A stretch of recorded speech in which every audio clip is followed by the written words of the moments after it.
And like a artificer who realizes their crafting tools have been misplaced by the rogue, Chitter is raging over components for the PC of a friend of ours. Welcome everybody to Forgotten Table Tales episode 13. I am your host Garson, and with me is the co-host in crime, as always, Chitter Charmer. Hi there, don't mind me. I'm just currently ranting and raving, as usual. That may be. But you know what? We're all happy to be back, especially because it is our 13th episode, which means by that logic, we should be having a catastrophic failure of epic proportions by the end of it. I don't know. Maybe we'll get a nat Fair one. enough. It happens. But before we get into the topic of today's lecture, which is us talking more about the Obojima book, including wrapping up the classes and going into the potion brewing stuff, I just want to briefly say that I've been playing another RPG this week that I've been having a lot of fun of, and it does tie into the book, actually. Oh? How so? So, for those of you who aren't aware, next to D&D, Baldur's Gate 3, I am a huge RPG nut. I play pretty much every other RPG I can get my hands on. I've put in hours upon hours into stuff like Final Fantasy XIV, Cyberpunk, and of course, the topic I'm referring to, the Elder Scrolls. The Elder Scrolls. Just really quickly about Baldur's Gate, just really quickly. Yes, really quickly. What is it, really quickly? Screw Larian. I'll bite. Why? Because they played the salty DM card. How?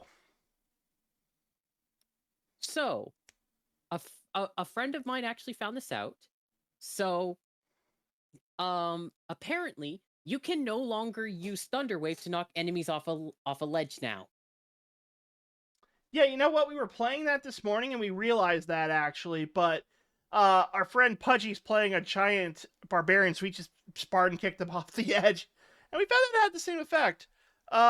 Yeah, you can still burn the webs to make them fall and do some fall damage with phase spiders, but it's just inconsistency and punishing the players, and I hate that. Well, you know what? I might be a little bit salty about the Thunderwave thing, but to be perfectly honest, if you're going to be playing a throwing guy off the cliff kind of class, probably just go with the Barbarian Giant because it does it a lot better.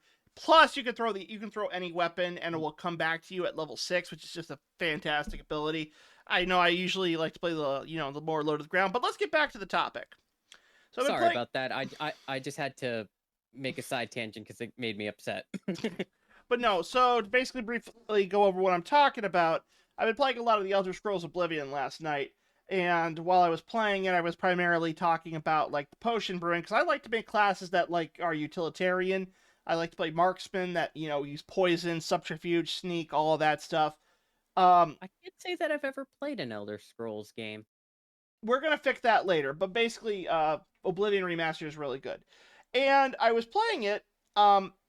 I was doing a Thieves Guild quest last night where I had to go break in and steal a ring back, and I shit you not, this is how bad this was going. Did you get caught? No, because what happened was I broke into the room and immediately beyond the door was the guard, and I couldn't see because they don't let you see, and then because all the areas are like sectioned off in their own section. So I basically went in, tried to steal the ring. The guards were there, caught me. I had to pay $5. They threw me out of the room. I thought, okay, they're probably moved around now. I can go back in.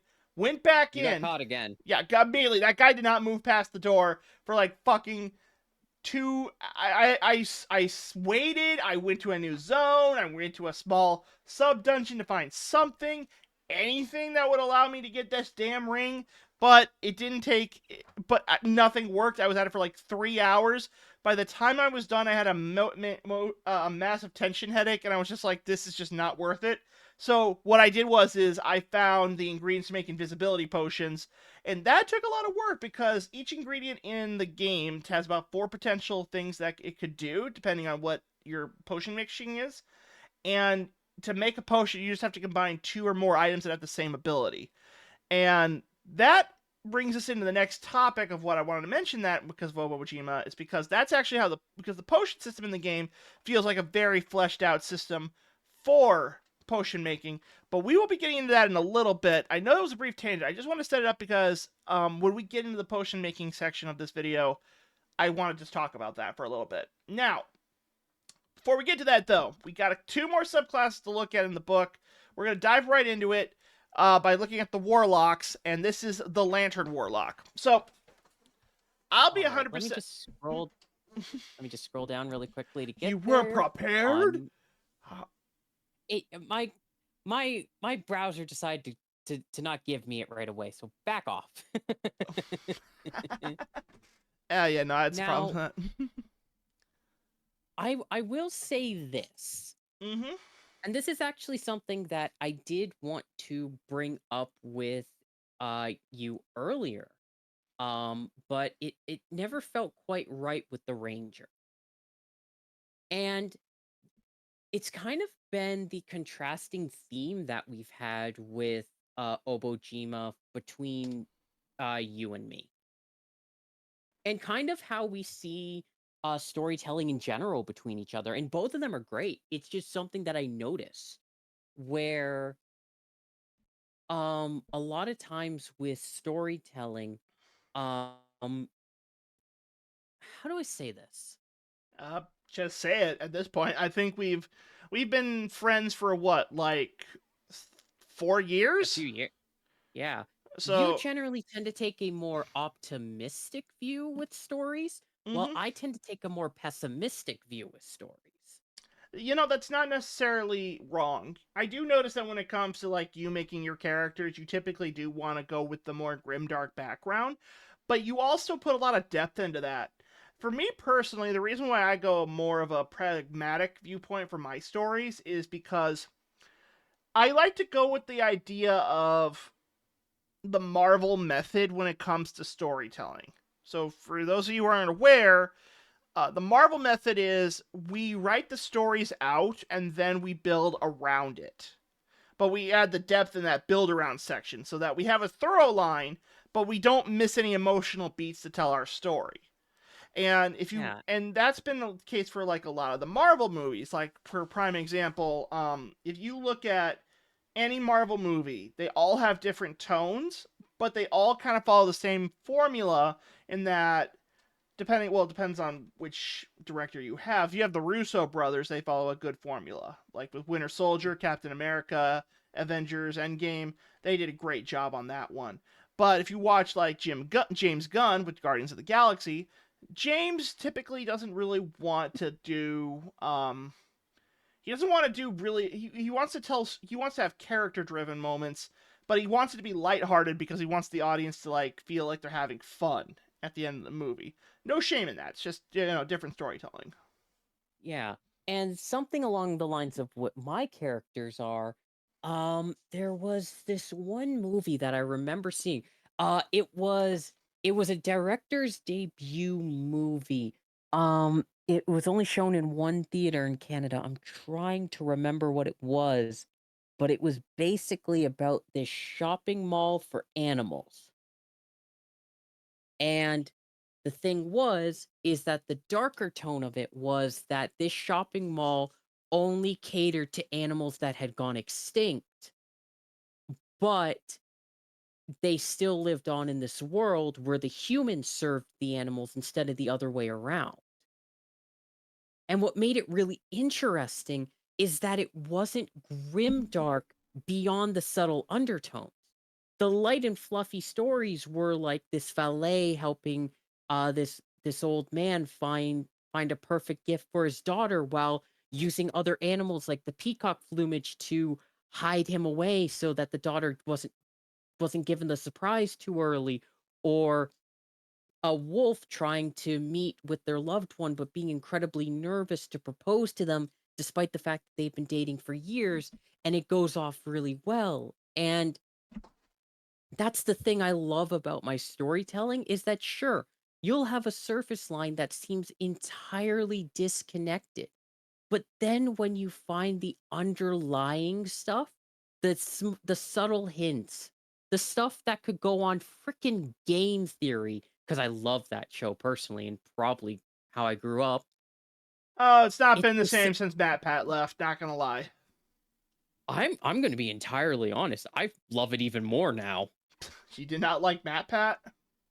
I loved Matt Pat. I just think the new hosts do a better job, honestly. If Matt Pat was the jack of all trades, these are the masters. Well, I mean, I don't know. I never really watched a whole lot of Game 3, but no, you're right. And you're right.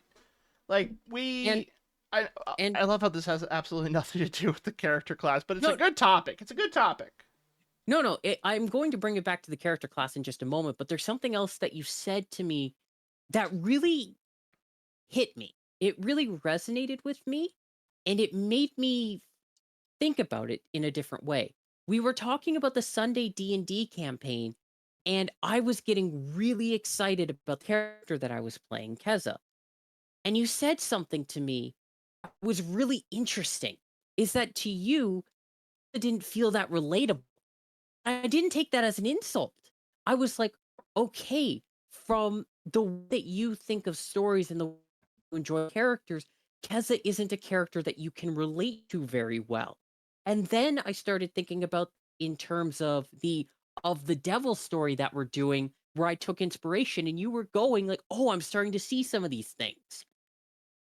And that really fascinated me that from a surface level, the storytelling seemed inconsistent. It seemed mishmashy and unrelatable, but you pulled at the subtle threads that are slowly unraveling over the story. You're like, oh, this connects to this and this connects to that. And I'm like, okay, so I'm not being silly with my storytelling.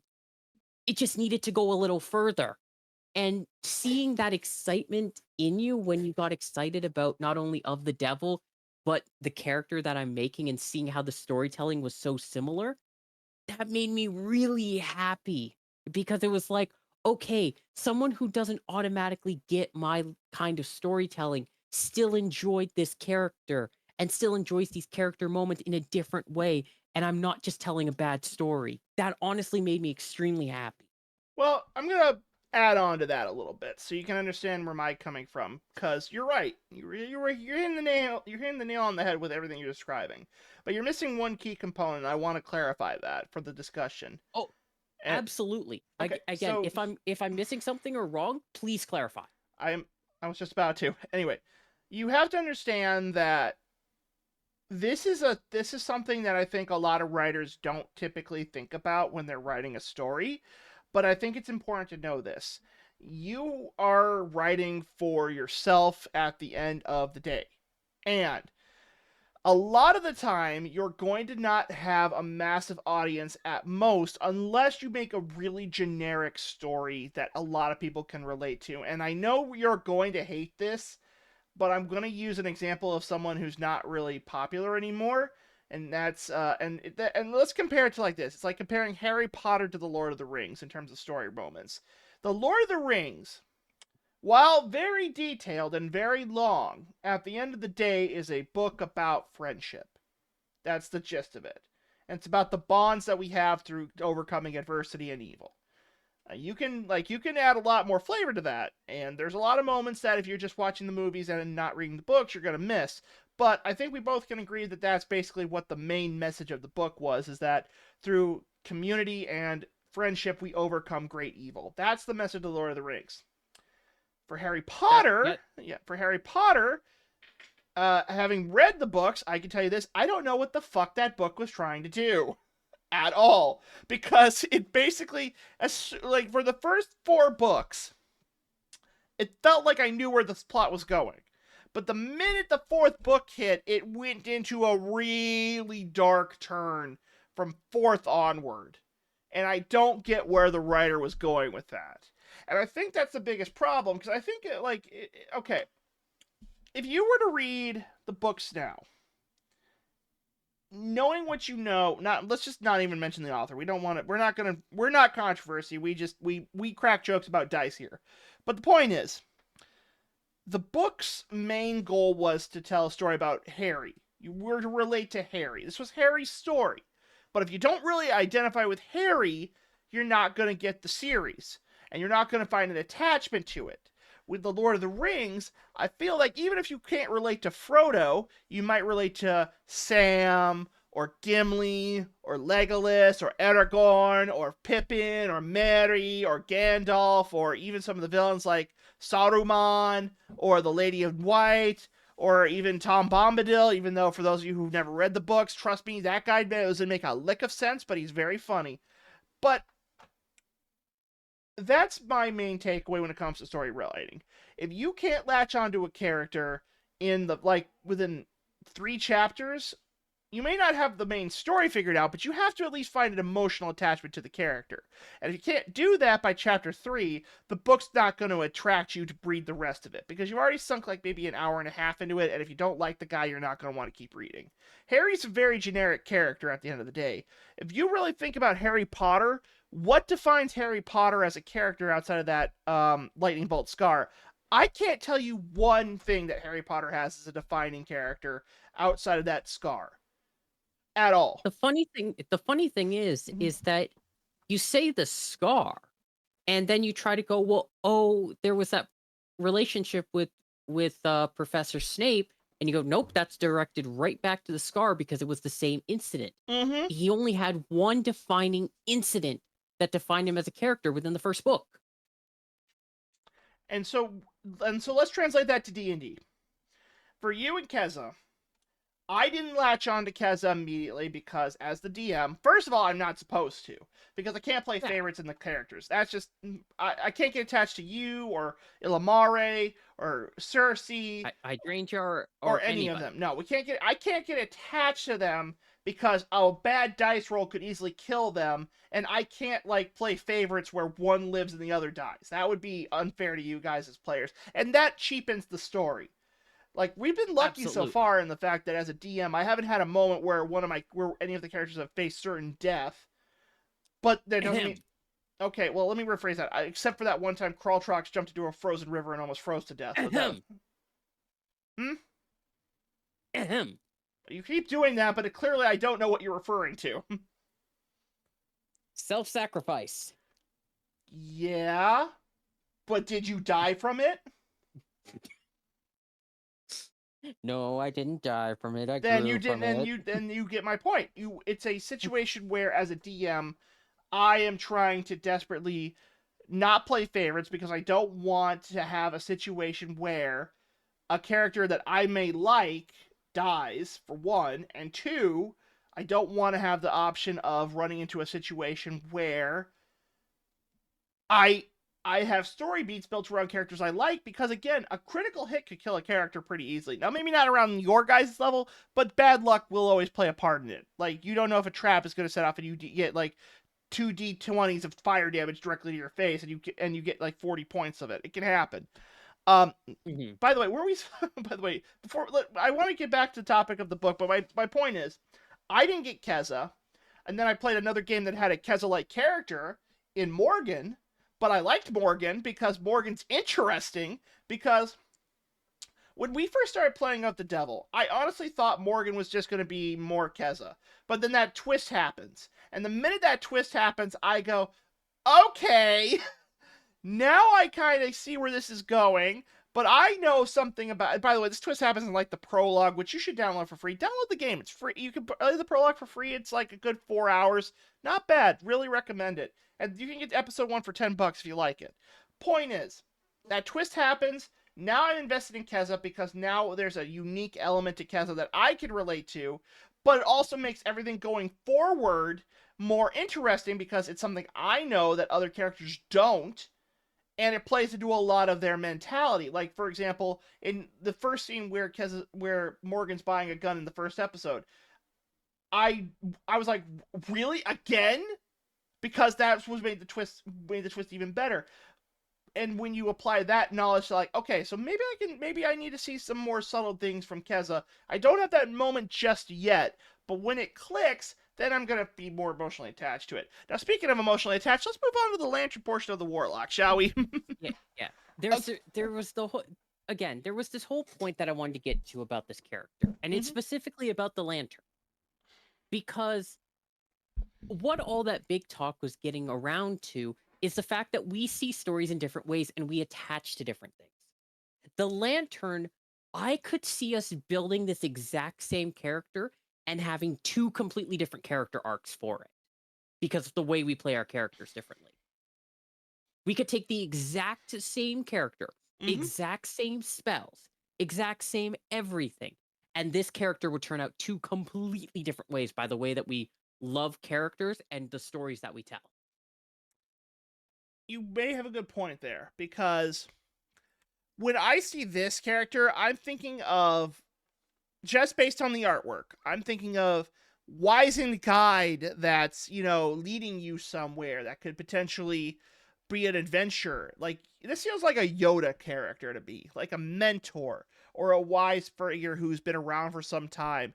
And maybe it's just because I think if you have a staff that immediately makes you smart, but like that's just me. But like just the look of this, like the light, it's a guiding light. It's a guiding purpose. It's like I will lead you somewhere, but I don't know if you want to go on this journey. I'll offer you the chance, and if you take it, that's up to you.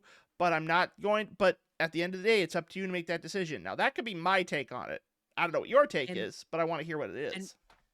and my take is kind of the exact opposite. I see someone who has a purpose, yes, but it's given to them by the spirit within the lantern. Their lantern is their guiding light. They are themselves are not a guiding light because of how the lights, how what they're able to see and what they're able to interact with is purely given to them by the lantern.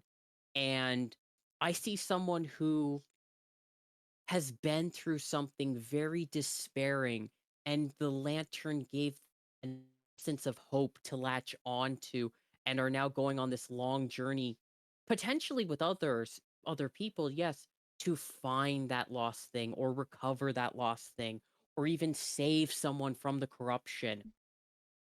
I see someone who is either on the start or in the middle of the personal quest where your wizened character may have gone through a couple of those already.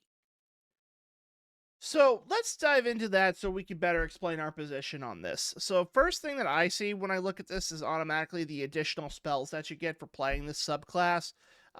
You get Fairy Fire and Identify, which plays into that mindset for me of being able to locate and find things and lead a group of like adventurers to an event. But then I also see stuff like Locate Objects, Swallow Magic, which is another new spell in the book. Check it out. Daylight, Non Detection.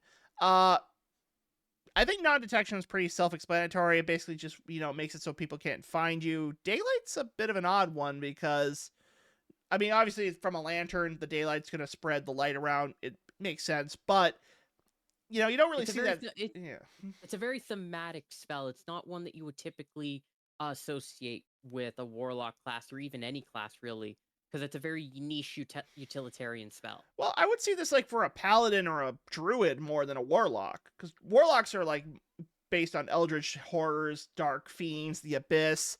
So to have I a mean, spell, to be fair, there is the celestial patron. yeah, but like let's be fair here. How long did it take for us to get the celestial patron in the game? Well, you see, I did have this idea for a chaotic evil character with it. Actually, I think Killer beat you to that with the last campaign because he was like trying to kill everyone, and his patron was like, no, none of that," which I thought was kind Oh of fun. god, oh god damn it, he did it. Me and Killer have like the same brain cell on fucking time delay, I swear. Fair point. Then they also have Guardian of Faith, which is that's like a good protection spell. Locate creature, and then it has two unique spells that you get for that are unique to this game. I mean, this setting, which is Create Spirit Train Stop and Tamgon's Fiery Festival Feast. Now, Let me just pull up all those spells really quickly just so that we can take a look at them. yeah, pull up Swallow Magic, Create Spirit Train Stop, and Tom Gon's Fiery Festival Feast. Um, which, by the way, Will I do. think I kind of know what Create Spirit Train Stop is because it's pretty self-explanatory. But I do find it really Yeah. cool that you have the ability to do that. And then on top of that, Uh, hmm, oh, here it is. Create Spirit Train Stop. As you cast the spell, you need a blank ticket and holy fuck, I can see why it's a 5th level spell right off the bat. Um, for each ticket, you need 50 gold worth of quality ink that is consumed. You were breaking up there, so no one heard what that sentence was. Oh, sorry about that. My apologies. Um, so I can see why it's a 5th level spell. Um, so the material components for create spirit train stop, you need a blank ticket Hmm. and high quality ink worth at least 50 gold, which the spell consumes each time. Well, that's not too bad because you're getting this around what, level 14? Yeah, but still, ugh. That's each ticket. Okay, do I get to hit someone with the train? Uh, no. Darn it, I was hoping for that. I knew that probably wasn't the case, but I was like hoping that I could make a train stop and go, end of the line, and then smack someone with the spirit train. No. So basically, you cast the spell, and you put a code of a permanent train stop of your choice whose stop number you're familiar with. A shimmering sign and small bench appear behind you as the wandering line arrives on tracks which materialize before it. Your ticket allows passage for you and up to 8 creatures of your choice. And then it just goes, it takes 1 hour to arrive at your destination, no matter the distance. So essentially, it's like mass teleportation, but we get on a train. During your travel, other stops may occur and are determined by the GM. If you or any friendly creature chooses to take a short rest while traveling and regain hit points at the end of the short rest, you also regain an extra 1d10 hit points. Okay, that's pretty good. Travel and healing, not bad. There are countless train stops, each of which include a unique train stop number. When you first gain the ability to cast this spell, you learn the code for 2 destinations determined by your GM. You can learn additional codes during your adventures. You can commit a new code sequence to memory after studying it for 1 minute. Okay, so let me get this straight. I get to randomly say that you get 2 stops. I could basically say you now know the location of the Goody Mart and where Windsail Village is. Basically, I can tell them that. Yeah, pretty much. Okay, well that's interesting to know. And then there is the Swallow Magic spell. One moment. I think I know This what is this one is, but again, so before you say what the spell is, can I just guess what it is real quick? Yeah, go right ahead. Does this kind of like work as a counter spell where it absorbs the magic that's happening and ends the spell, but you don't regain like any, but it's not like you're countering it, you're just like nullifying it? Nope, not at all. Okay, well now I'm shocked. All right, what does this do? So first, the casting time is going to give a hint of what it does. What is it, like Casting time, one action? it's one reaction, but Oh. but here's the thing. Mhm. Here's the special part about it. Which you take when a spell cast by another creature fails to affect you. So it already has failed. Hmm. So it has to be like a miss then, or like or you beat the saving throw then, right? Yes, it has to be. Okay. So what happens if that happens then? You chomp down on the threads of magic left in the air if the triggering spell fails to affect you, swallowing the now latent magic and gaining one of the following effects of your choice. You either can regain hit points equal to 1d4 plus spellcasting ability modifier, or your speed increases by 15 feet until the end of your next turn, or once before the end of your next turn, you can roll a d4 and add the number rolled to one ability check of your choice. Hmm. Not bad. Not a bad utility spell. It's Um. like it's like you failed to hurt me, and now I'm gonna fuck up your world even more. Watch this. Well, you're not really messing them up. Essentially, you're just either adding a bonus to your stuff, being able to move farther, or you get a free health potion. Which, I mean, okay, as a caster, that's pretty good because to heal yourself basically on a saving throw, which you probably are gonna beat because you have high intelligence, or I and that, guess as a and warlock you'd have high charisma. and the thing is that it's a bard and wizard spell, so you're not wrong on that intelligence. Mm-hmm. So basically, yeah, no, you could potentially just get free health pots that way. Now, my question then is, does it use a spell slot? It does. But it's only a first level. Okay, first levels are okay, not bad. That means wizards can recover them pretty easily with their arcane regeneration ability. Same with sorcerers. I know some warlocks do get spell slots back on short rests. But I don't know Yeah. if this one does, so that we're gonna leave that pin in there for that one to determine if it's good on this class. But other than that, it's like, it's a utility spell that works, that helps you get a little bonus when they mess with magic. And this also could incentivize the GM to not use magic casters in a campaign. Well, not in a campaign, but like in a fight, obviously, because does it have to be within a certain range of you? Range is self, so no. Okay, that's pretty good then. So I like that. And then what does Tom Gon's Fiery Festival Feast do? Well, it makes a Tom Gon's Fiery Festival Feast. I kind of figured that. What does the feast do? Okay, so you need an uncommon ingredient, which obviously will refer to the potion casting and whatnot. Mm-hmm. And then you sanctify a meal in an extravagant show of thrown spices and twirling dance. Cool, I can't have that then. Those who partake in the meal are granted the curry blessings of the great festival spirit Tom Gon. The feast takes 1 hour to consume, and the beneficial effects don't set in until this hour is over. So you need to wait for the food to digest. Fair enough. And the benefits are? Up up to 12 creatures can participate in this feast, by the way. 12's a big number. A creature that partakes of the feast gains several benefits. Reduces exhaustion level by 1. Increases speed by 10 feet. +2 to dexterity saving throws. And it also gains the benefit of the Ember Belly spell 1 time while the benefits of the feast last. The feast benefits last for 24 hours. And Ember Belly uh is you can exhale oil as a bonus action, igniting it as you spell it from your body. Each creature in a 5-foot wide, 30-foot long line must make a dex saving throw, taking 2d10 fire damage on a failed save or half as much damage on a successful one. So let me get this straight. This spell cures exhaustion, gives bonus movement, gives increases to wisdom saving throws, and Dex saving oh, throws. dex saving throws, and you can do the Toad oil bomb from Naruto that Jiraiya does by spewing oil out of your mouth and setting it on fire. Yes. And all of that for one spell slot and an uncommon ingredient. It could be any uncommon ingredient. Yeah. Okay, that has got to be the king of prep spells for big bad guys. I'm not gonna lie, because And here's the best part about it. Sure, it takes an hour to consume the feast, but it only takes 10 minutes to make the feast. I mean that's fair. I mean it's got to have some. I mean 10-minute prep time, sure. Does it give any health back for eating? No. But Mm, I would assume that basically, if I remember correctly, let me just take a quick gander at short rest and see what a rest needs to do. A short rest is a period of downtime at least 1 hour long during which a character does nothing more strenuous than eating, drinking, reading, and tending to wounds. So technically, everyone else, well, actually, yeah, everyone else except for the person casting can take a short rest.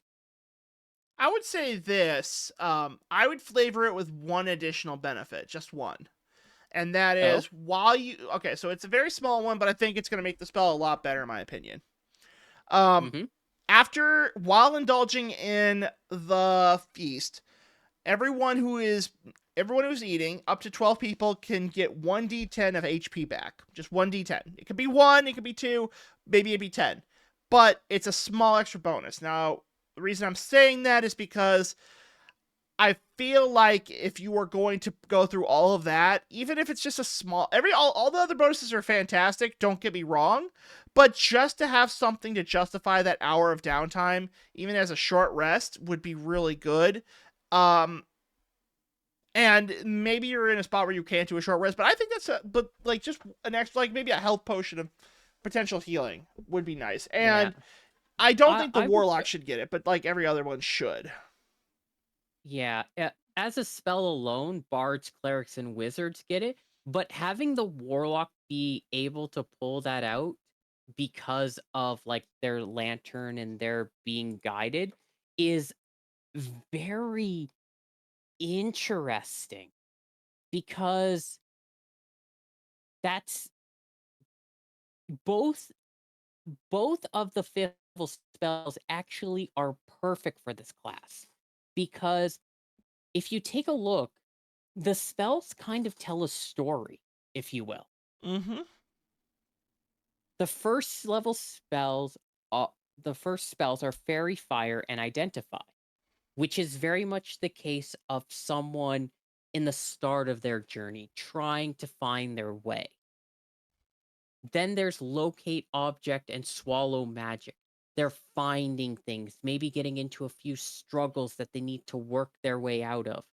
Then Daylight and Non-Detection, they're getting more crafty with their ways because their patron is demanding unique things. Guardian of Faith and Locate Creature, their patron is now stepping in sometimes to help them while they find people and find their allies. And then Create Spirit Train Stop is going to different places because they're expanding their world. And the Fiery Festival Feast is them being surrounded by the allies they didn't know they needed and being able to give back. And I love how even the spells themselves tell a story. And I would say that I would change one thing about that, but everything else you said was pretty good. I would say that Create Train Stop represents the end of the journey and returning home and then having the celebratory feast at the end of it. That would be my one change because then it's the hero's journey come full circle. You started off not knowing, you learned, you grew, you began developing abilities. You were tested, which is what I think the fourth level ones are, is that you're tested at that point, and you've overcome your challenges, and you're returning home. So that would be why you create the train stop to return back to where your life was, and you celebrate your victory, or you celebrate the journey with the fiery feast. That would be my full circle view of of the spells. But I think I think everything that else you said was pretty good. yeah. I think we're both seeing that the final bits of the spells may while your character is like returning home, my character would be going out further into another journey, showing that difference between the wizened character who's helping others to the younger character who's exploring with the same class, which is really interesting that even our spell descriptions match that. So speaking of, so we got through the spells, but we need to talk about the class features, obviously, to see how they play into it. So we're going to start with Illuminating Aura. Starting at first level, the essence of your spirit patron is channeled into a lantern. I like the way that this is presented, like a staff, more than a like traditional lantern. But I do like that as a concept. Which appears as appears as a minor form of itself. You can use your lantern as a spellcasting focus for your warlock spells. Okay, that's kind of like required. As a bonus action, you can activate your lantern, causing it to shine bright light in a 20-foot radius and dim light for additional 20 feet. The light lasts for 1 minute or until you let go of the lantern, or choose to end the effect early. Okay. You gain the following benefits. Whenever you see a creature in your lantern's bright light make a saving throw, you can use your reaction to grant that creature a bonus to the save equal to your charisma modifier. Wait, hold on. Wait, I don't know if I'm reading that right. Is it saying that you can give an enemy the bonus to their charisma saving throw, or you give it to? Because it just says. When you see a creature, so that's actually a really interesting viewpoint because if there's because okay, I'm going to say this. Mm-hmm. I actually think it's genius that they said creature and not ally because this is a warlock. This is a warlock with a patron. The patron may want someone who isn't an ally to stay alive. Hmm. That's a good point, actually. I didn't consider that. Because we do have sometimes where the NPCs have to be in a traveling group, and, maybe they need to make sure something doesn't get killed.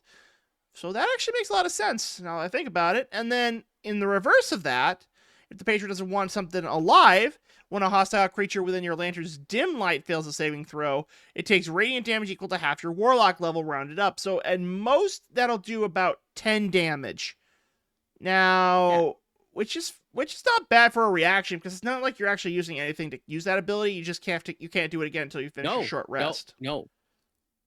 Do you want to know what the most amazing part of that is? And What's you're that? actually misreading. You're actually weakening it from how it's intended. How so? The reaction is only when you're in the bright light, the 20-foot radius right around you. In the 20 feet outside of it, or within your creature's dim light. So yeah, in the 20 feet outside of it, where you're keeping your distance, whenever they fail a saving throw, period, they take that radiant damage. Not using it as a reaction. Whenever they fail a saving throw, period, they take that additional damage. Right. So you have to be 20 feet back to be in the dim light. Have them have to do a saving throw and fail, but then they potentially will get 10 damage on top of the fail effect. Okay. So let's say for example you did fairy fire. Mm-hmm. Fairy fire then does damage. Okay. You know what? It took me a little while, but I do see what you're talking about now, actually. Not gonna lie. And because it's not using your reaction, if it then turns to your compatriots next turn, and then they cast something like, oh, gee, I don't know, Burning Hands, and fail that save, there's that radiant damage again. No, actually, it doesn't. Because, and I'm so happy that I get to call you out on this, you didn't read the last sentence of that ability. No, wait. Once you use this feature, that's for the bonus action in general. Once the minute's gone. No, it's for both. Wait, seriously? Yeah, read it. It says, for the duration, you get the following benefits. Once you use this feature, you can't do so again once you finish a short or long rest. So, Isn't it then shouldn't it say once you use these benefits? Because then if you use one of them, you can't use the other one. I think it gives you both, but it's considered one ability. Or wait, Yeah, are we reading? Maybe we are reading this wrong, and that you basically get to use this as long as they're in the dim light until the minute's up, and then that's you what I'm just can't. saying. Okay, well, if you're saying it your way, then this ability is really good. If I'm saying it my way, clearly it's not overpowered, but it's not bad. It's just, but it's like I feel so because where the way I'm reading this, it's like you get to use both of them, but you only get to use them once per short rest. That's to me what I'm reading it as. How I'm reading it, and Mhm. again, feel free to call me out on this as you did before. Mhm. The way I'm reading it is kind of similar to, is the exact opposite to how the Ill Rigger does it. Because their Invoke Hell is you get one of those two abilities, and once you use one of the two, you're done. This one, because it says once you use this feature, the benefits being gained are within the feature. Hmm. I think it's going to be up to DMs to decide how they want to word it. I think that's the best way we can describe it. Yeah, because I'm not saying your way is bad. I'm just saying it would leave me as a player confused because I might feel a little cheated that I could only use one of the two. Because if I wanted to play that, it would need to be like you only choose one of the two, like with Invoke Hell. I would personally would feel a little cheated, not to the point where I would complain or leave the table, but I would want to talk to the DM afterwards about their reasoning. Well, let's keep going on to other abilities because, like I said, I think it's one of those abilities where it's just going to depend on which GM or DM is playing a campaign in this, and they're going to have to leave it up to that. I personally feel it's like the Le Mans tiny hut argument, where if you cast it in the air, does it stop you from falling to terminal velocity? Exactly. Which it yeah, there's a lot of stuff is up to interpretation. So how this spell would be run with either of us as the GM would probably be entirely different, to be completely honest with you. I think that can be summarized for most of this class. Now that I think about it, anyway. But yeah, but you are right. Like, it could be either or. I think it's one of those things where we're not going to get a really solid answer on it because the wording is a bit vague, unless we talk to the guys who made the book and get the answer that way. But who knows if that'll happen. Anyway, revealing light, starting at first level. Okay, this one I actually would like to read out to you in general because I think this really does break a lot of early game mechanics, but I think it's a good way. Right. So, starting at first level, you can use an action to cause your lantern to illuminate a vibrant maroon light, which sheds a bright light in a 10-foot radius and a dim light for an additional 10 feet. Invisible creatures and objects are visible so long as they are in the lantern's bright light. The lantern light shed in this manner for 1 hour or until you snuff it out early as a bonus action. Once you use this feature, you can't do so again for a short or long rest. So the reason why I'm saying that is that essentially at level 1, it removes invisibility entirely for an hour. I wouldn't say that. I would actually argue that this is relatively balanced, and it's because of the range. I know what you're going to say on this, but hear me out, okay? Okay, go The on. thing is, you have to be within 10 feet of the bright light to remove the invisibility feature, okay? Yep. Okay. Let's say you were walking in a hallway, right? Mm-hmm. Okay. All you'd have to do is point the staff at the wall as you walk down the hallway. So if there's anything invisible like treasure chests or traps or any of that thing, the lantern's going to reveal it. And you're within and you have to be within 10 feet. So if there's a trap coming up, you go like, oh, I found the trap because it was invisible. Rogue, disarm it. And the staff acts as a buffer. That I know that 10 feet dim light, I think you might be able to use the aura abilities later on with that dim light because of just how the lantern system works. But the reason why I think of it that way is because in a 10-foot radius around you, if you're in front, basically anything within like 9 feet of you is going to be visible, so it can't hide. And that's the same thing with like goblins and stuff. And if you're like directly in the center around it, people can't like sneak up and cast invisibility. And it doesn't say it's only invisible to you either. It says it's visible, period. It's like fairy fire in that regard. Yeah. Here's the thing. Here's the reason why I think it's relatively balanced.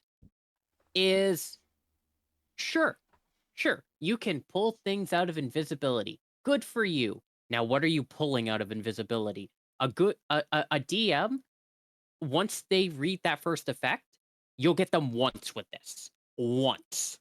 And then they're going to pull either the mimic game or they're going to pull that's cute. Here's a level 5 creature at your level 1. But if They're they going to did make that, it would be a TPK. Oh, I'm not saying that it wouldn't be, but I'm saying that the DM would desensitize you to doing that. Because it'd be like stuff lurks in the shadows, don't actually do that because that's a bad idea. As a DM, if I got caught by that once, I would be like, oh, I'm going to make your life a living hell because of that. And I'm not saying that I wouldn't throw in moments where they could feel really smart, but if they tried to bust it, I'd be like, think twice, buddy. Maybe. You'd get a proper DM once on that. I would say you'd get a proper DM once. I think that maybe, but it also negates a lot of tools that the DM could have, and that's like traps, certain monsters like ghosts or specters, they would probably be ineffective. So again, it depends on the story and the DM, I'll grant you, but it does also kind of be like, I gotta limit what I'm doing, but I gotta play around it. And then maybe they forget to use it once in a while, and then you remind them why they need to keep it up at all time. Oh, and the thing is that you can only do it for an hour. So the thing is that sure, an hour's a long time, but so is a total day. It's true. And you do get it back on a short or long rest. Again, this is like, for us, this class is just going to be me and you looking at it in two separate sides of the same coin, but it's a fun way to do it. And there's not really much else to talk about these two abilities. They're decent first level stuff, which I do find a bit sad because it looks like you don't get anything else new until level 6 on this class. So you just get like... That's just how warlocks are. Yeah.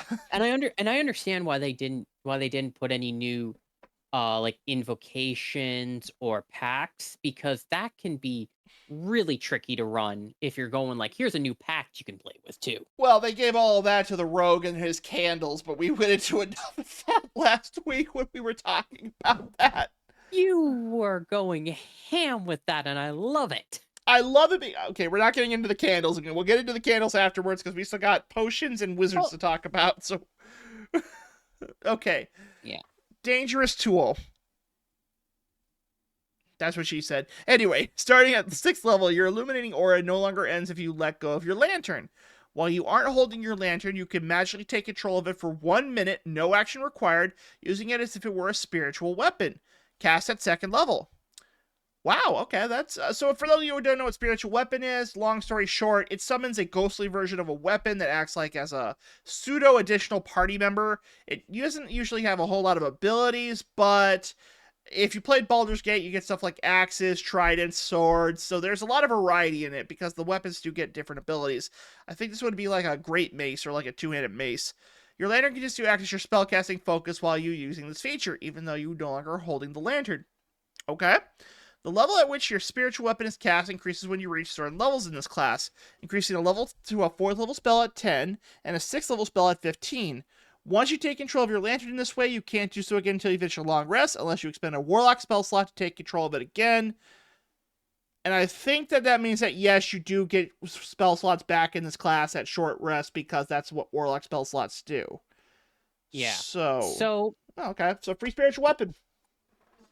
yeah, what I find, this is one where, this is one where I I don't know. There's a unique element to it where you brought up the idea of it being a pseudo party member, and I wonder if we're going to disagree on this. Would it be considered, if you put a party member in the same 5-foot square as this spiritual weapon, would it be able to be in the same space as it is with a normal spiritual weapon, because the lantern is actually taking up physical space? I'm going to say this. Based on the wording, just the wording, it says that it's used as if it were a spiritual weapon. So my guess is that the way they're intending this to be is that if you use this, it acts like a spiritual weapon in all features, even if it is physically taking up space. The difference is, I think that if this gets destroyed, because spiritual weapons do get health pools, and they are casting it at 2nd level, so it's not. So I think it's like maybe 25 hit points at 2nd level. I'm not seeing hit points on spiritual weapon spell. I know it does have, because it does. You summon it. It's like you're summoning a creature, or You create okay, here's the actual spell. mhm, You create a floating spectral weapon within range that lasts for the duration or until you cast this spell again. It's a 2nd level evocation for 1 minute. mhm. When you cast this spell, you can make a melee spell attack against a creature within 5 feet of the weapon. On a hit, the target takes force damage equal to 1d8 plus spellcasting modifier. As a bonus action, on your turn, you can move the weapon up to 20 feet and repeat the attack against a creature within 5 feet of it. The weapon can take whatever form you choose. Clerics of deities who are associated with a particular weapon make this spell effect resemble that weapon. At higher levels, when you cast a spell using a spell slot of 3rd or higher, the damage increases by 1d8 for every 2 slots over second. Yeah, it doesn't have a health pool. Hmm. But I think the lantern itself would have a health pool because it is an object. Mhm. Obviously, it's magical, so it's going to be higher. But if you took care of the lantern, I would argue as a DM that spiritual weapon is gone. I think I personally, so, and then it just becomes a regular staff again, or however you have the lantern look like. I'm guessing based on how the artwork is for the class, they're meant to be in the form of staves more than like weapons. Uh, but to and me, yeah. and based on how I see it, is that the lantern itself detaches from the staff. Hmm. Because if you take a look at the images for the lantern on that same page, it doesn't have the staff on it. So I think for spiritual weapon, it kind of like grows a spiritual staff, so to say, and you control it via that means, while the actual staff is either like on the ground or you're holding it. Again, it's one of those things where we're probably not going to agree on the interpretation, but both interpretations sound plausible. So it does open up a lot of possibilities for when it comes to being able to use this ability. I think that's the Yeah, best way to describe it. But for me, yeah, I think it would act in all ways like spiritual weapon, even if it was taking up a physical space, just because of how the wording is. But yeah, again, we'll have to again if we were talking to the game designers, we could ask them directly. But that's my take on it. Um, yeah. so it's I would rule that it does have a hit pool for the lantern itself, mhm. but that would be a hit pool that would be uh a decided upon before we even hit that level. So like level 1 abilities, we say like, "Hey, this is a special lantern. How much HP are we agreeing to have? What kind of dice are we rolling for it?" And like say for example, level 1 is like 1d4 and then like level 6 is 1d6 or 1d8, then 1d10, then 1d12 or however many die number we think is appropriate because that kind of gives the idea of needing to protect the lantern.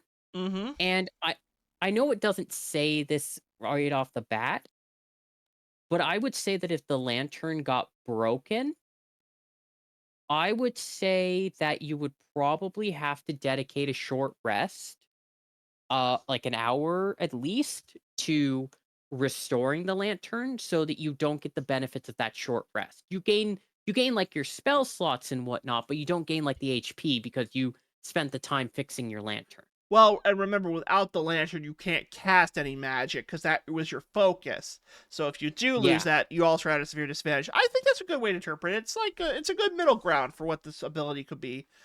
Uh, yeah. Not much else to And talk about, really, in my opinion. it, What it were you gonna say? if I may, Hmm. this also puts dangerous tool in a different light for that wording. Because sure, you get the access of the spiritual weapon, but the enemies are not entirely brain dead unless you're looking at an actual intelligence of like 1 to 4. Hmm. They're going to see, "Hey, that light make this thing that hurt me appear. I'm gonna smash it." And sometimes you just yeah. So if they are smart, they'll probably target it. Or if they got an AOE ability, then Yeah, oh. then that's why the pool of dice are there. It's not just a 1 HP item because and let's both be fair. If Mhm. it comes to that role playing moment of where you're rebuilding your lantern, your patron's not going to be fucking happy about it. You're going to have a very soul crushing moment as you explain to your patron, "Yes, mommy, I did smash your special lamp, and I'm very very sorry about it." Well, like I And you said, it's like this whole class feels like you have to have like the DM. This is honest. Okay, you know how I use this term. I think this is going to apply to this as well. But I think this is the first time that the dungeon master's paintbrush can be associated with a class. Oh, absolutely.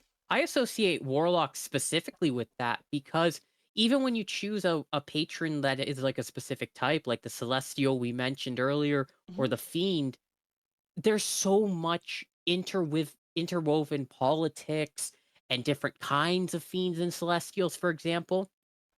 Even different types of eldritch horrors. Like if you had two great old ones, like Cthulhu versus Hadar. Cthulhu is gaining power. Hadar is bleeding it. Those Mhm. are two different paintbrushes that you can paint the same abilities with.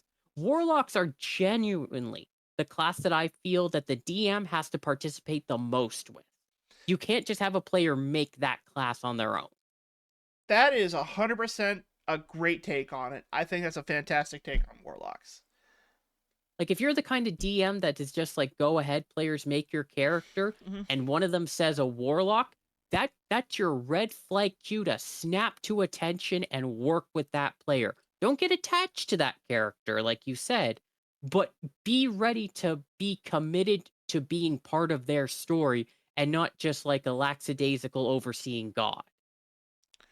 Well, that's probably the best way to describe dangerous tool. Now, we're going to get to the one ability I actually don't like about this class. Oh, Yeah. okay, because I genuinely love this one. I don't, Ra- but we'll describe it and then we're going to give our reasons and mine's going to be brief because I really want to get to the because I really want to just hammer in the point. That's what I want to do. Beginning All right, so okay. that's the next ability is the one I'm referring to. It's called Oracle Illumination. Beginning at Okay. 6th level, you can spend an action to magically connect your mind to a light source, such as a candle or torch that you can see or are familiar with. The light source acts if it was the sensor created by the clairvoyant spell, granting you the same benefits. You can use the light source in this way for 10 minutes or until you use this feature again. Okay, I'm going to briefly explain why I don't like this ability. It's not Okay. the fact that you can use pretty much any light source that you are familiar with, it's clairvoyance. I hate clairvoyance. I hate that Why? spell. Why do I hate clairvoyance? Okay, here's Like what. this is not me asking to like rile you up. I'm genuinely curious. Here's why. It's the same type of idea for me as divination magic is. In terms of now, while divination magic is obviously very different than clairvoyance, because divination allows you to like ask the DM questions or a god, or get an idea of where the story's going. Obviously, that could break stories a bit worse. Clairvoyance has the problem that you are typically going to use this to break a lot of what the DM has set up because it allows you to bypass a lot of the challenge. So, for example, let's say you're in a castle. You've been there before, but now you know that there's a bad guy. The wizard's doing something bad, right? But now you're familiar with but you know he has like a torch or a candle or something in his room. Now you use this ability. You now know what his plans are because he's probably mentioning it or he's writing it down in a book or something, or you now know where the item you're seeking is, or you know where the treasure is, or you know where the mystical Faerun dagger is that's the one thing that can kill the big bad guy. You know where that is. I don't like it because it's like giving your party the answers. And when you give the party the answer, it's like if I were to tell you the plot of what the campaign was and spoiled the end and spoiled like for those of you who don't know, our campaign is a mystery. It's a mystery campaign. And that we don't know who the big bad guy is, but we know he's doing shit on the plane of Ravnica. And that means that if you were to use this, in a sense, you could spy on all the people who are potentially the big bad guy, and you might get and you might catch them doing something that makes you more suspicious of them, or you might find someone who's doing something so suspicious either. I don't like it when it's like spoiling a story before you get to the good part. You forego all the build up just to get to the ending part of it. And there are some players who take advantage of that with divination magic, clairvoyance, channel divinity. I never liked it. So when people do this, I typically try to make it vague on purpose. But here's where this gets the problem in it.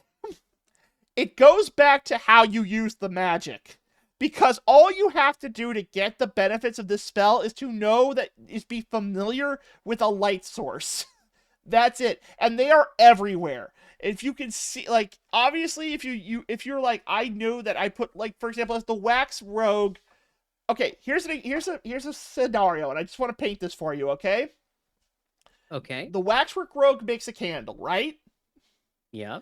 Okay, it's a very unique looking candle in the shape of a dragon. You gift it to the lord of the manor. The lord is very happy. Maybe you pass the persuasion check. Maybe you just give it to him. He likes gifts. Who knows? Now you are familiar with this candle. The lord takes it away. Now, let's say he uses it in his study. You go back to the inn. You are still familiar with the candle. There's no range of it because it says you just have to be familiar with it. Now you're spying on him. Do you see why I don't really like this ability? It's a very I it's a very game-breaking ability if you think about it for more than 5 minutes. Here's the thing. I actually would love that as the DM. And there's a very particular reason why. Because I would fuck with my players. No, I would fuck with them too, but it's a sense of but then I would fuck No. with it. Here, Go ahead. here- I'm not making. I want to hear this honestly before I go any further. yeah. So here's the thing. The thing is that if it was normal clairvoyance in how it's displayed in media, I would absolutely agree with you because that's absolutely busted and should only be used as like an interesting little thing that maybe the bad guys can do. Mm-hmm. But it doesn't work that way.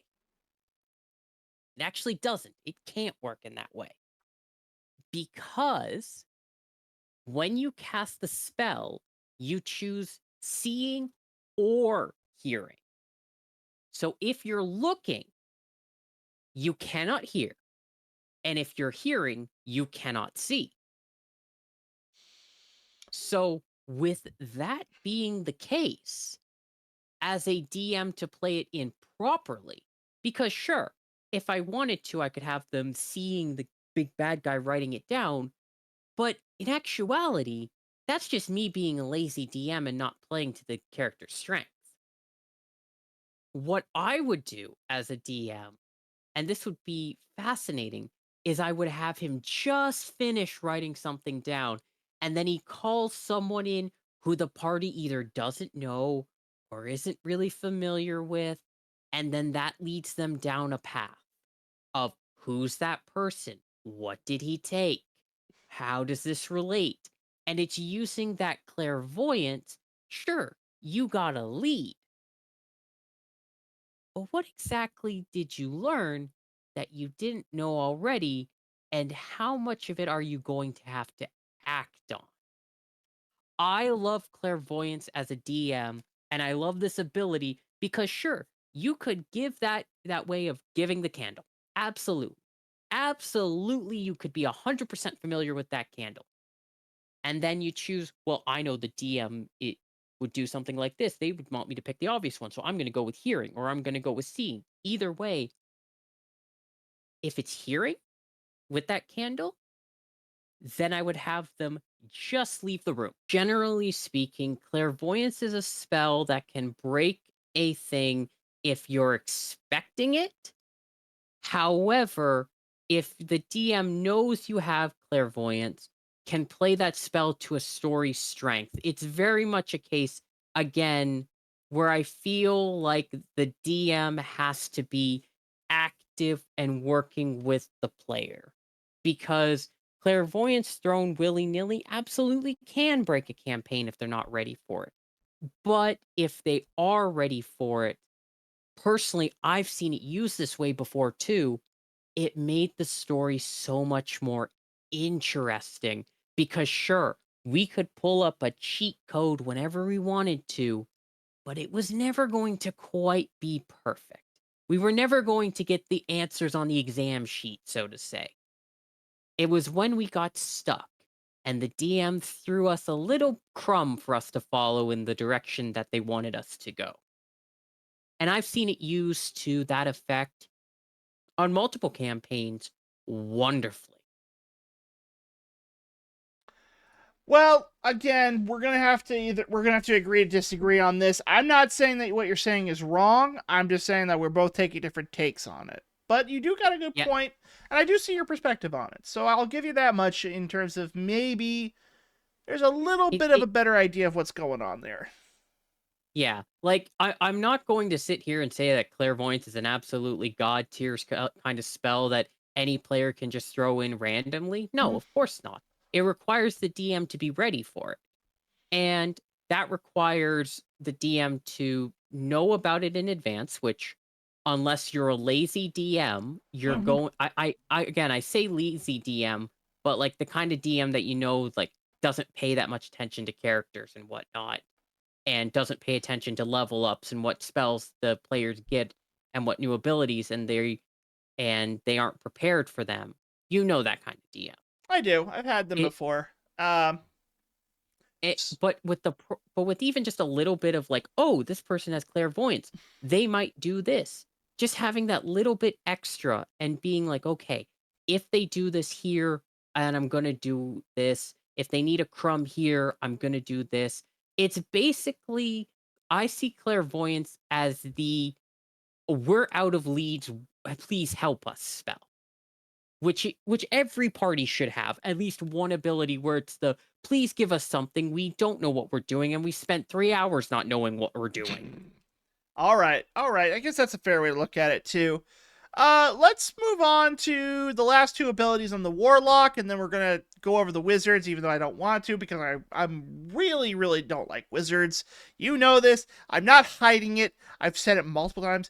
Point being, let's go on. Brilliant Illumination.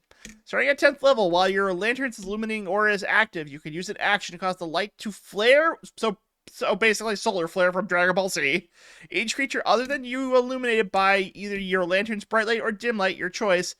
Okay, good. Must make a Constitution saving throw against your Warlock spell save DC. On a failed save, a creature takes radiant damage equal to 2d8 plus your Warlock level and is blinded until the end of your next turn. On a successful save, they take half as much damage and isn't blind.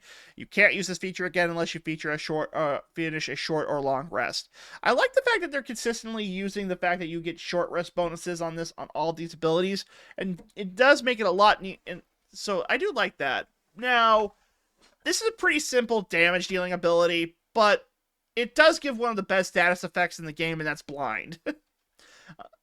Yeah, like here's something that I find very fascinating with Mm-hmm. is that blinded creature can't see and automatically fails any ability check that requires sight. So, as a DM, I personally rule that with dex saving throws as well, you either are at disadvantage or you fail outright, depending on how they convince me. Because, good luck dodging when you can't see where the fuck it's coming. True, very true. Like dodge these burning hands. Oh, I successfully dodged the burning hands. Where was it coming from? uh, and not only that, like, blind also prevents you from taking attacks of opportunity if you don't disengage, because they can't see you, so they can't hit, so they can't make the attack. And blind also means they blind also means that you have advantage and the creature attacking has disadvantage. I was going to make that argument too. So blind is one of the best status effects of the game. You only get it for one turn. If they fail the saving throw, that's fine. You know, But actually, if you read it, there's a specific word that makes this way more powerful than you would initially think. what's that? It's at the end of your next turn, meaning that next turn you still get it.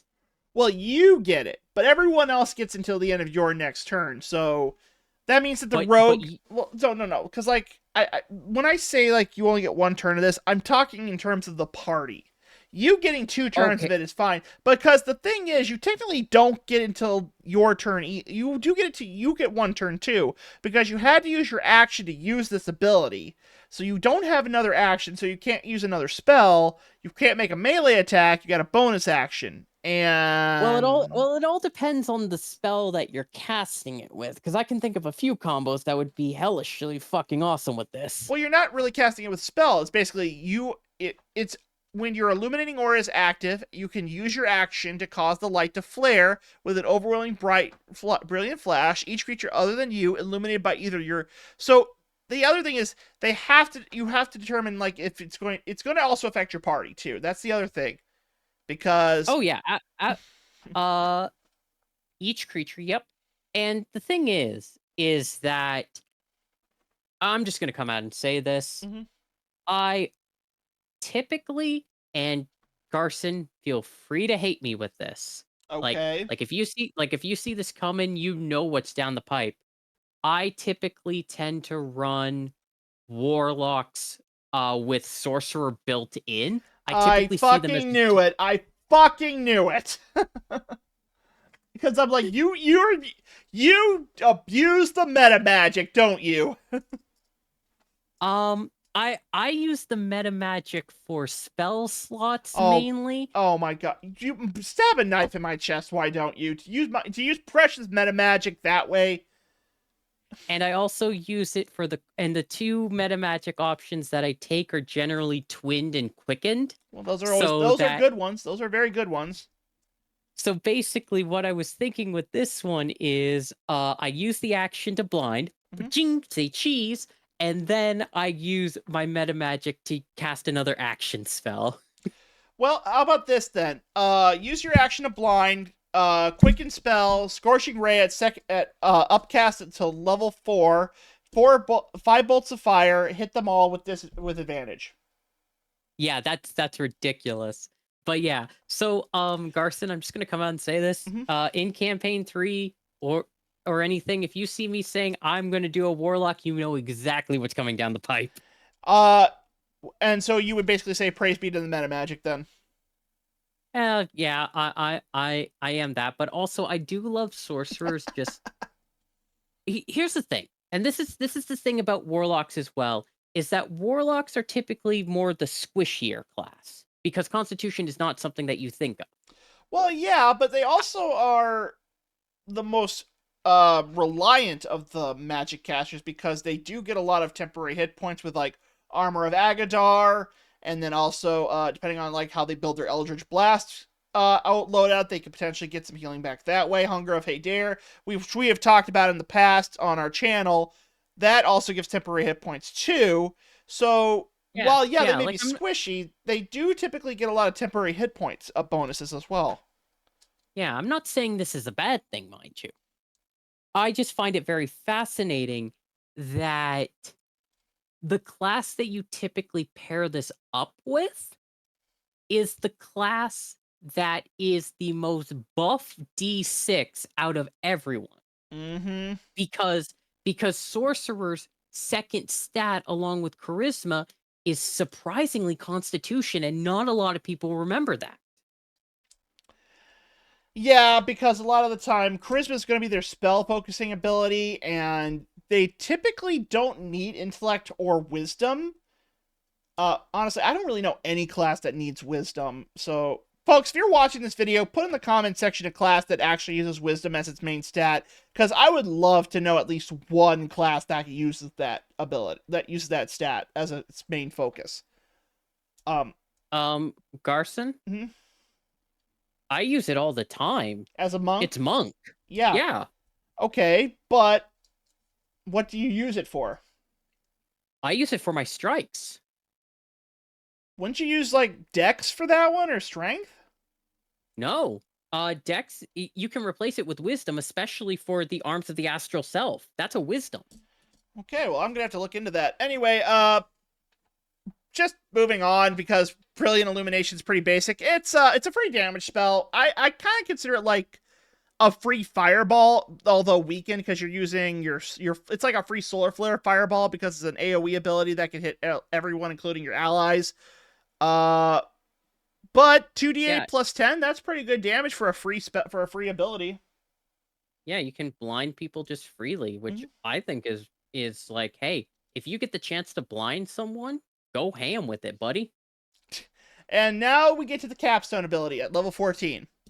Brighter Yeah. Still. At 14th level, you gain the ability to activate your lantern's illuminating aura at will. Features such as Dangerous Tool and Brilliant Illumination that work in conjunction with Illuminating Aura are limited to the number of uses. Wait, hold on. Wait a minute. Does this mean you can use the first ability an unlimited amount of times? Yes. Oh. Oh, that changes a lot. That does change a lot. Because that whole argument we were having about the damage or the benefit, that's no longer a problem now. That's yeah, so we can argue about that till level 14, and then level 14 comes and it's like you're both right. Congratulations. Well, okay, so you still basically can't use the other two abilities, Dangerous Tool or Brilliant Illumination, more times.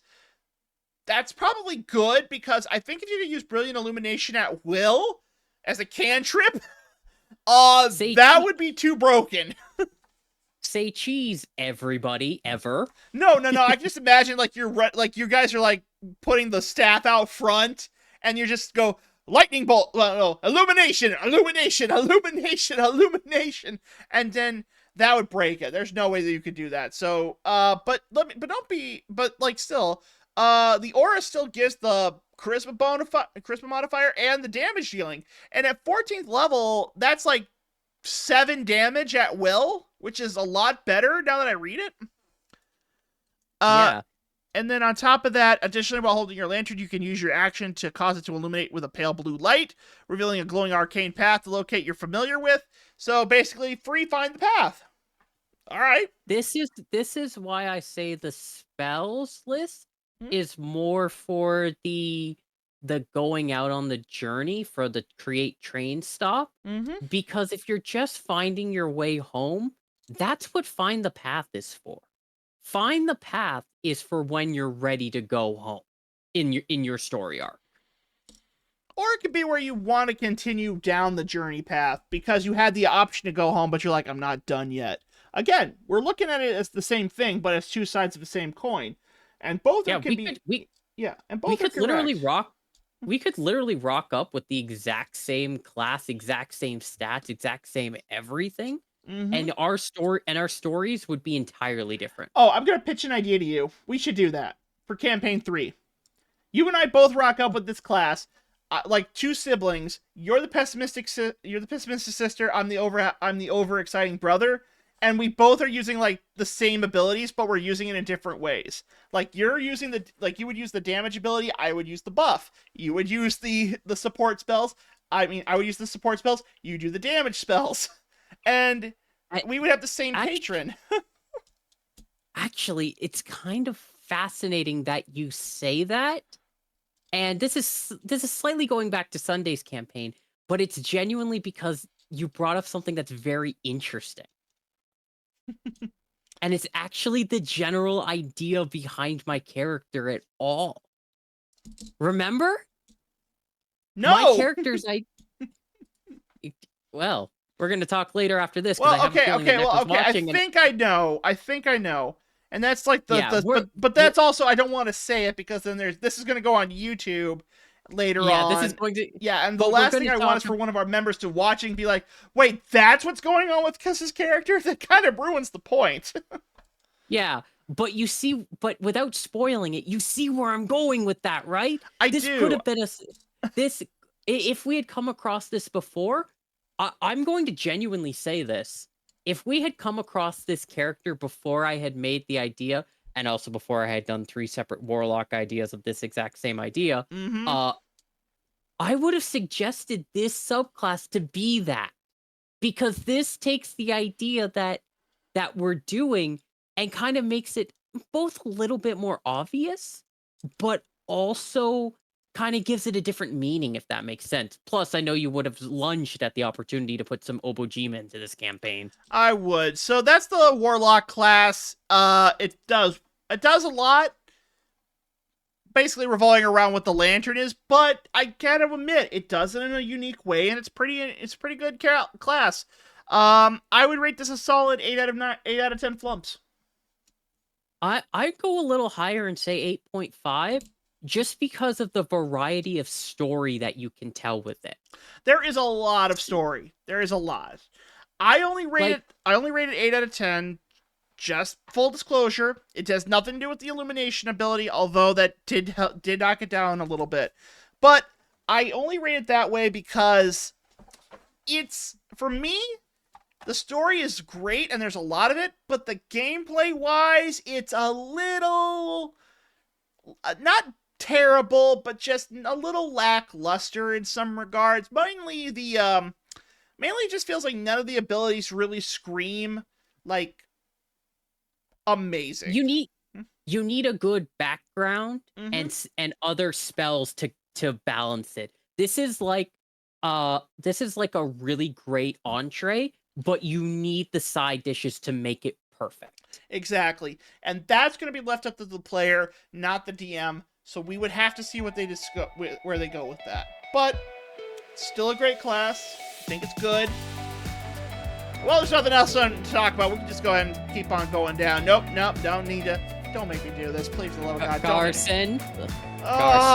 You know I hate wizards.